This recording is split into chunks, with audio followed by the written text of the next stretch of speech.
Mbah, cobi Mbah, tangannya Mbah, ngenten nggih Mbah. Sik setunggal Mbah.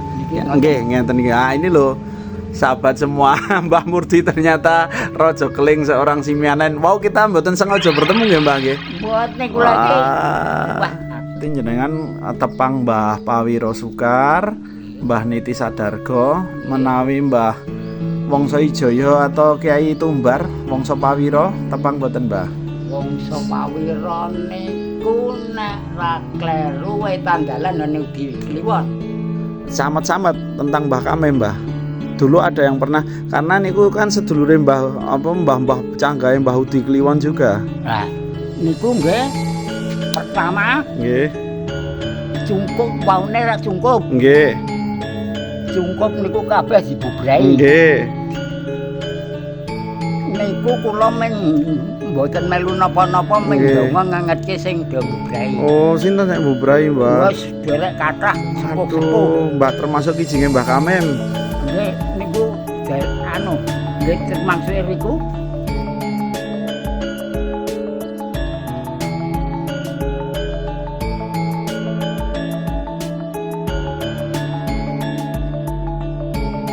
Sinten namine Mbah? Kula Nggih. Mbah Murdi. Mbah Murdi, sinten nggih Mbah? Ten Nggih niki wau jalan-jalan. jalan-jalan kula niki enterane pun wiwit minggu tekan sepriki napa niki Jumat. Nggih. Minggu, Senin, Selasa, Rebu, Kamis, Jumat niku Nggih. 5 dina kula ngedur enterane. Oh. Ngedur le mubeng ning ora iso napa jenenge? Nggih. Nggih siji-sijine nggone sapa Nggih. iki ngene Nggih, sapa nggih. ati. Lupa Mbah, mun Nggih, kesupen. kejaba menggene sampean iku tekno sampean yo Nggih. ngendika nek putrane Pak Marno. Nggih. Gitu. Yen museum wayang beber. Nggih. Mbah, badhe nyun tanglet. Jenengan apa kala zaman dulu inget Mbah Niti mboten Mbah? Mbah Niti. Mbah Niti Sadargo. Wah, Nggih. rak ring kidul. Nggih, niku kan Ini Mbah. Pak Sajak. Nggih, niku Mbah buyut kula, Mbah. Lah nggih niku kula nek Mbah Niti Sedarga niku mbiyen Nggih. ngerehke Riki Gunung mohon, Mbah. Tambalang. Nggih, riki mohon, Mbah. Nggih. Nggih. Gunung Tambalang nek Nggih. ra kleru. mbiyen. Oh, nggih. Nggih, juru kunci. Nggih, Juru nggih. kunci Tambalan. Tambalan. Njur medhak teng gone Pak Suro nek ra kleru. Nggih, terus. Suro Miarjo. Nggih. Berarti Mbah kula nggih. Nika dadine isih putrane Pak Yoso Sudargo. Ingkang nomor pinten? Ingkang barep mesine ra kleru Pak Sukar. Namine Sukar. Nggih. Oh, Pawiro niku, Pawiro Sudarso. Ah, niku. Niku kan putrane Mbah Niti. Lah nggih putrane Mbah Niti, barepe njen Barepe kan Mbah kula. si anu. Sinten? Surakso Senjaya Pawiro Sudarso sik bojone Mbah Pawiro Warung mriki. Bojone riyen saking anu. Yang bojo pertama. Bojo pertama Nggih. ping 3 apa? Nggih. Nggih ping 3 nek ra kleru. Mbah kula, Mbah. Nggih Mbah Pawiro. Mbah Pawiro niku. Terus keri dhewe Mbah Sainem Karanggayam. Nah, Nggih. niku sing Bojo kepinten niku, Mbah? ping kalih. Oh, nggih. Mbah, menawi ayahnya Mbah Niti Sadargo jenengan tepang. Ayahne ayah Bapake Mbah Niti, bapake Mbah Niti iki Wongso Pawiro. Wongso Pawiro. Tepang mboten, Mbah? Yo cepet-cepet Nggih. ya wis. Menawi Mbah Kamem, Mbah. Mbah sinten? Mbah Kamem, Kiai Kamem ingkang teng kuburan Ngasem. Paling sepuh niku jenengan tepang mboten? Dulu ada kijinge Mbah Kamem ngertos mboten, Mbah? Kula ki mboten iso maca. Kula ki Oh, sabane ya mriku. nggih. Ning ora iso maca. Oh, Kula nggih. tukang resik-resik. Oh, teng nggih, mriku. nggih. Saben dina. Nggih. Ning nggih sakiyane sak jam paling sak jam kurang Nggih. utawa sak jam persis kula mulih. Nggih. Ning riki pun kesel. Niki Oh, nggih. pun keju-keju. Lah nganu, Mbah. Sakniki kan digantos digantos makam cikal bakal sing dikerangkeng niku lho, Mbah, sing diwesi. Nggih, nika namine nek sakniki lho, Nggih. namine Pepunden. Lah nggih. Pepunden. Lah nggih ning kan Nggih. dulunya Mbah Kamem, Mbah itu Mbah kok Mbah. digantos nggih. Niku kan Mbah Kamim menika mbah buyute Mbah Niti Sadarga. Oh. Bapake Mbah Niti niku wangsa Pawira, Nggih. terus mbahe Mbah Niti niku wangsa Ijaya, Nika- mbahe buyut Mbah Kamim. Nggih niku napa jaler estri? Sing Mbah Kamim nika nanti sambungane kalih ngene Pak sakniki Pak Darman niku kan istrinya 2 Mbah Kamim. Oh. Kula jalur istri sepuh, Pak Darman istri 6. Lek Nggih. ngertos kula nika sakniki wong sing mbiyen sing ngurus-ngurus niku si Pak Koso. Nggih, lha pun dirubah Mbah. Nggih, Pak Koso niku pokoke ngurus kabeh leluhur sing teng Nggih, riku. nggih. Sing boten gelem dileleh Nggih. jaba leluhur sing saking kagrukan. Nggih. Sakniki boten kei napa-napa Nggih. wong kijine teteh kalih. Nggih, nggih, Mbah. Nggok kidul Berarti si Mbah jenengan Mbah sinten? kula, Nggih, Mbah kula, jenengan. kula Nggih. Mbah Murdi. Mbah Murti, alias Rubiman. Rubiman, Jenenge yuswa cilik Rubiman sipun. antawisipun yuswa 90 tahun. Nah niku samet-samet tentang Mbah Kamim, Mbah. Dulu ada yang pernah karena niku kan sedulure Mbah canggahe Mbah Udi Kliwon juga. Lah niku nggih pertama Nggih. cungkup waune rak cungkup. Nggih. Cungkup niku kabeh dibubrai. Nggih. Niku kula men mboten melu napa-napa men Nggih. ndonga ngangetke sing do mbubrai. Oh, sinten nek mbubrai, Mbah? Wis derek kathah sepuh-sepuh. Aduh, Mbah termasuk kijinge Mbah Kamim. Nggih niku nggih termasuk riku. Riku kula kelingan kula wis dadi tukang resik-resik niku ning kiyambakan. Nggih. Sampean pun tau ngerti jenenge Marta Ngatijan? Nggih. Niku mbokne Biku. Oh. Bapakne. Nggih. Nggih. Berarti Niku Mbah Jaya pertama juga. kalih kula. Nggih. Nggih pertama Krama Punjul. Nggih. Kelingan Krama Punjul? Mboten nek kula mboten ngalami, Mbah. Ning nek bukake napa jenenge cungkup Nggih. sepindhan Nggih. niku kula mek agek ndelok. Hmm. Dereng wani melu napa berbuat. Nggih, niku pada diganti ya, Bu, Njur. dirusak. Kula kelingan nek diweling kalih naminipun Bu Guru Brahmana. Nggih. Niku yo sepuh yo an. Nggih, ampun dibongkar ngeten. Mboten. Jan iki. Kang, kowe iki tak tresnani. Nggih. Nggih. Das pundi, Bu? Cungkupe nggonku ki cilik ning kayune jati kabeh.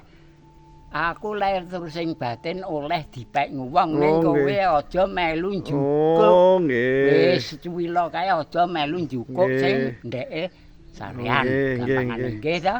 Nggih, tetep kula mboten upen-upen napa mawon. Nggih. Lah pun rampung. Cungkup-cungkup pun rampung Nggih, resik. nggih. Boto pun diglumpukke ngulon. Nggih. Tenganu kula niki len mergi. Nggih. Dienggo gawe omah si Udi Mencit. Oh, Nggih. terus nika nggih. Bar niku ning biyen sing mbungkari pertama sepuh piyambak Pak Yatmo.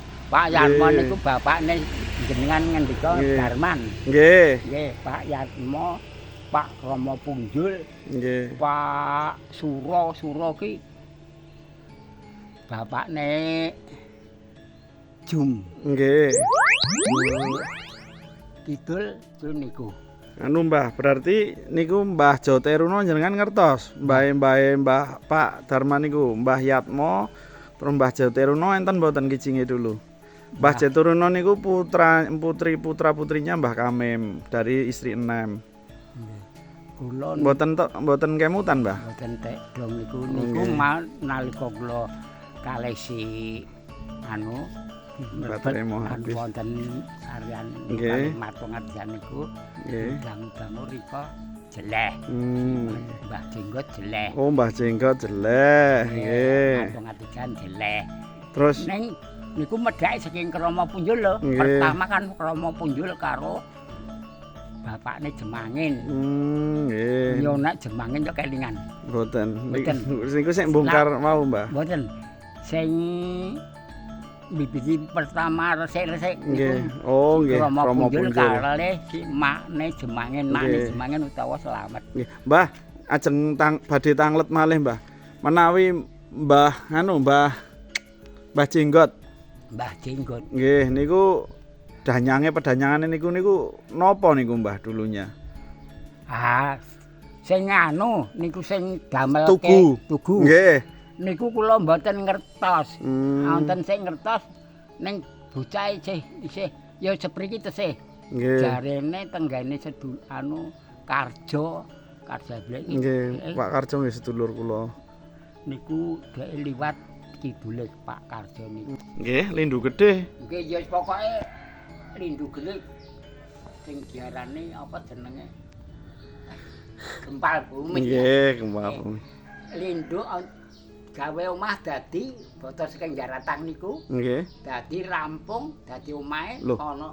Boto saking Jaratan. Lah nggih Yang sing mendhet sinten? sing ngindet Udi Mencit. Nggih. Sing lumpuhke nggih niku wau Yatmo komplit Nggih. niku wau dikake kula dalan. Mah dibangun rumah. Injen mah digawa ngulon dienggo mbangun rumah. Kuburan Ngasem riku.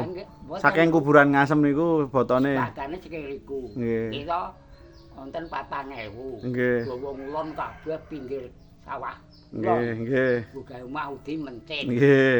Dadi omahe ana Gempal Bumi daerah iki Nggih. tangane ambruk. Ambruk. Nggih, ambruk ora kabeh siten tekan pundi-pundi kan glodok ora nang omah. Nggih. Gitu? Nggih, leres. Ora nang Oh. omah.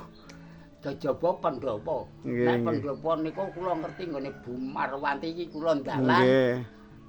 Rada nggonang iki Kayu. mboten ambruk, Nggih. tekan jodhok mboten ambruk. Nggih. Niku sing jenenge pendopo, apun paling di Pak Lurah. Nggih, nggih. Wong bapakne wis apik gedhe. Cokake gedhe, dhuwur. Ampuh. Apa ampun. Terus Mbah, Nur. yang mendeti boto kuburan Ngasem Mbah Udi Mencit sakmenika? Sakmenika dadi omah malih, Nggih. dheke tilar. Le tilar tas kalih kula rada sereng. Oh, nggih. Kula Niku kula nanduri sawah Nggih. kok. Nggih. Ning nanduri. Oh, galong ra mungkin patok ana tak turupe. Lereng mung maro wae. Kan iki ta kula Nggih. wis lah Nggih. rumangsa apa. Wis Nggih. Wani mboten niku ora diluwi terus nganti pirang dina. Walah. Nggih, njupuk sembako. Nggih. Sembako niku saking kelurahan. Nggih. Sing mendhet dhek piyambak. Nggih. Dhek piyambak niku saka wetan banter mawon eling ngepit. Nggih. Pun diruwi jenenge si Kidul Dalan wetan. Nggih, Ah. ngene ndoko. Anu sik niki lho sik lor. Nggih. Pak Katri. Katri nggih. Katri. Nggih, bapakne ndoko niku nggih. Nek Katri niku sik wedok, Pakde, medun wae dhek langsung. Keteranjang. Dadi nggo bal-balan montor ngantek tekan buk, wonten buk marengetan ya lore dam Nggih. ya ning buk marengetan tekan Nggih, niku nggih. berarti mabul-mabul dhek nggo. Ah, kula gak nang omah. Mak Rama si bojone Pak Tugya lho. Nggih. Dandake memen aku iki ambruk iki. Nah, aku tekon kali sing lanang. Nah, lunga bali lunga neh ora? Pak ora dak dadi RT. Nggih. Wah, ngurus Pak Kang Udi. Kang Udi iki ketabrak montor mbuh mati mbuh urip. Walah nggih. Rada lah ini tak ngunake aku ini leleng kok iki. Walah nggih. Nggih pun niku akibatnya nggih Mbah nggih. Terus bar ngoten niku digawa kalih sik wedok digawa ngalor tekan ngentek ning sing wedok wis ngresula. Nggih. Ki kontuk pira. Ra dikira bakal ora urip to. Nggih, nggih. Dikira bakal ora urip. Wis. Terus niku sida ora urip gitu. Boleh disarek langsung disarek buat dino. Nggih.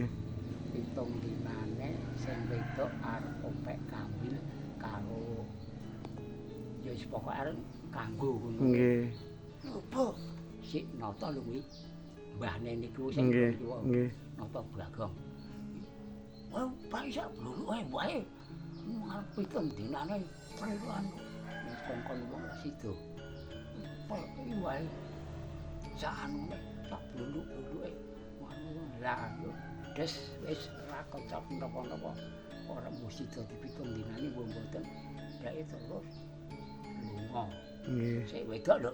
Nggih. Wedok lunga. Nggih, arep lunga pembuh wis lunga. Omahane ditawake. Wetan pasar Njodok. Iya.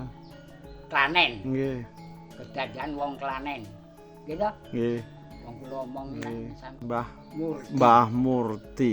Mbah kula wau mboten sengaja ketemu bertemu panjenengan. Lah niki niki ya anak ramene saking timbau. Kula ki omah sing cerak ngoten iki Mas. Nggih. Kula ngengedhe nek Nggih. dirurui kula tekan Oh, sampeyan nggih. sinten jenenge. Nggih.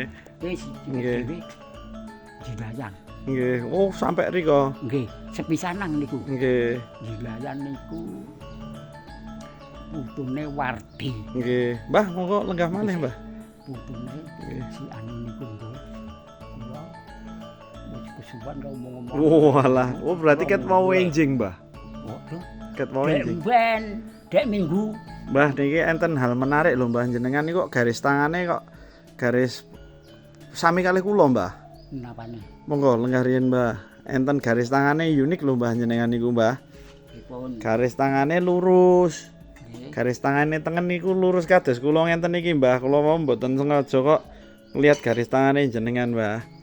Mangke nah, tunjuk, Mbah. Cobi, Mbah. Garis tangan sebelah kanan, Mbah. Cobi, Mbah. Gak dibalik, Mbah. Oh, di ngenten, Mbah. Cobi, Mbah. Luar biasa, ternyata Mbah Murti juga seorang simian land. Mbah niki raja keling, Mbah niki sing menika, Mbah. Keling niku pripun? Keling niki raja keling niki namung enten di dunia namung enten 3% niki lho, Mbah. Niki mboten nyambung, mboten enten pedote niki lho, Mbah. Nggih. Niki nek sik niki enten pedote lah, Mbah, sami kados kula, Mbah. Nggih. Sing niki kula nggih pedhot. Lah maksude pripun nek ngoten niki? Nek niki maksude niki tiyang sekti, Mbah. Sekti? Niki Sekti kok sepi. sekti. Sekti. Niki. Lah niki sami niki lho, Mbah. Niki lho, Mbah. Nggih. Nggih kula nggih lurus. Nek simbah kan jelas sektine. Sekti niku kula namung sekedhik lengen lamis jeneng sekti. Pripun, Mbah? Ngelami niku cara dene wong anu mangan. Nggih. Ningkun bagus titik. Nggih. Ning sok-sok kula nek duwe penemu padane to Mas. Kula nglunu. Udan barak bengi lampune mati. Gusti Kang Maha Kuwasa mbok di anu dikendelke anu Jawae ngene iki omah kula do teraca kula adem kula omah Jerman gedheke teng Sarawak. Mbok nggih nyuwun pangapunten kula kuwi adem nek udan barat ngoten iki Gusti Kang Maha Kuwasa kula aturi ngendelaken Luar biasa Mbah Murti itu. tenan. Nggih pitados, Mbah. Kula pitados, Mbah. Jenengan kejawen kok nggih, Mbah nggih. Nggih. Lek sampean pun ngerti kalih anak kula sing ragil jenenge Yah. Duh, kula niku mboten jaman kula Mbah niku, Mbah. Dereng suwe jenenge Yah. Nggih. Nek sampean ngerti urut-urutan Mbah Darga niku Mbah. putune Mbah Darga putu buyut niku momongane niku. Putune Sukir. Sukir sing biyen Pak Sukir om kula. Pokoke wek daleme wek kulone Pak Kuat Oh, nggih, lah nggih. besi. Nggih niku Kulone. Kevin. Nggih. Kevin Nah, ada. Kevin niku. Nggih. Niku ngomongane niku kalih adine jenenge Gante. Oh, nggih, nggih. Walah, nggih sedulur sedaya. Ngomongane bocah kula sing jenenge Krean. Oh, nggih tepang. Lah kan panggilannya Mbak Didu. Lah, nggih. Nggih. Lah kula namung ngertos panggilannya, Mbah. Mbah, cobi Mbah, tangannya Mbah, dingentenke Mbah. Sik setunggal Mbah. Nggih, ngenten iki. Ah, ini loh. Sahabat semua, Mbah Murdi ternyata Raja Keling seorang Simianen. Wow, kita mboten sengaja bertemu nggih, Mbah nggih. Mboten kula iki. Wah, kula wingi rak ketemu sik jenenge anu ning ngarepe Siksum. Nggih.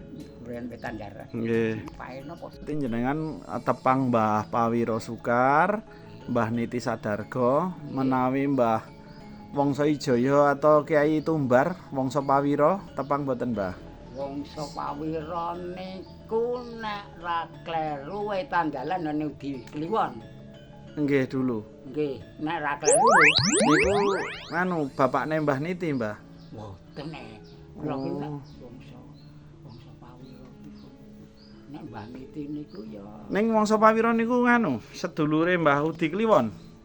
ya kula ya ora sedong. Oh, Kula nggih. iki jenengan wangsa akeh. Nggih. Tenan. Nggih, Nek nggih, nggih. nek bapak biyungne Udi Kliwon Nggih. niku jenenge